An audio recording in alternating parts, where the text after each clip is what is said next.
South ఇండియాలోనే అతి తక్కువ ధరలకే రత్నాలందించే ఏకైక సంస్థ 6JVR. గులివింద గింజ తన వెనకున్న మచ్చ చూసుకోదు అన్నట్టుగా నిన్న బెంగళూరు రేవ్ పార్టీలో దొరికిన హేమక్క చాలా చాలా రకాలుగా ఇండస్ట్రీ వాళ్ళని ఎన్నో రకాలుగా నేనే పెద్ద ముత్తైదువుని, అన్నిటికీ నేనే బాధ్యురాలిని, నేనే అందరినీ ఉద్ధరిస్తున్నాను, ప్రతి వాటిలో నేనే ఉన్నాను, ఆడవాళ్ళకి చాలా చాలా హెల్ప్ చేస్తున్నాను, ఇండస్ట్రీ వాళ్ళందరూ నా మీద ఆధారపడ్డారు, నేనే పెద్ద దిక్కుని, నేను మా అసోసియేషన్ ఎలక్షన్లో కానీ ఎక్కడ కానీ అన్నట్టుగా ఆవిడ ప్రవర్తించే తీరు చూస్తే నిజంగా బయట వాళ్ళు అమ్మో ఇవిడు పెద్ద నోరు మాట్లాడకూడదు అనుకునేవాడు.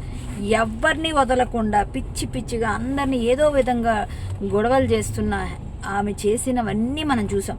మా అసోసియేషన్లో ఆయన చేయి కొరికింది శివబాలాజీది, అంతకుముందు రాజేంద్ర ప్రసాద్ గారిని అడ్డగించింది, నా మీద కేసులు పెట్టానని చెప్పి పోలీస్ స్టేషన్స్కి వెళ్ళింది, నన్ను ఏదో ఫ్రెండ్స్తో సరదాగా పేకాడుకుంటే అది ఎవరో పట్టిస్తే అదేదో పెద్ద నేరంలాగా పేకాడావు కరాటే కళ్యాణ్ నువ్వేం చేసావు అని మాట్లాడిన హేమక్క ఈరోజు నువ్వేం చేసావు?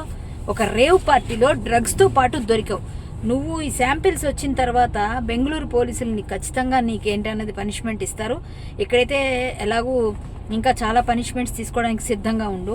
ఎందుకంటే ఒక మనిషికి ఒక మాట అనే ముందు కర్మ రిటర్న్స్ అంటారు.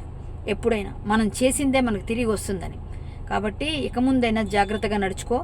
దేవుడి దయ వల్ల నీకు ఆ డ్రగ్స్తో ఏ సంబంధం లేకుండా, నీకు ఏ శాంపిల్స్లో ఎటువంటి ఇది లేకుండా నువ్వు ఉండాలని నేను మరొక్కసారి దేవుడిని కోరుకుంటున్నాను. Good luck. ఇంకొకసారి ఎవరి మీద నోర్లు పారేసుకోకుండా ఆడవాళ్ళని అలాగా ఇలాగా అనకుండా ఉంటే బాగుంటుందని నేను కోరుకుంటూ, హేమకు అర్థమైంది ఇప్పటికైనా?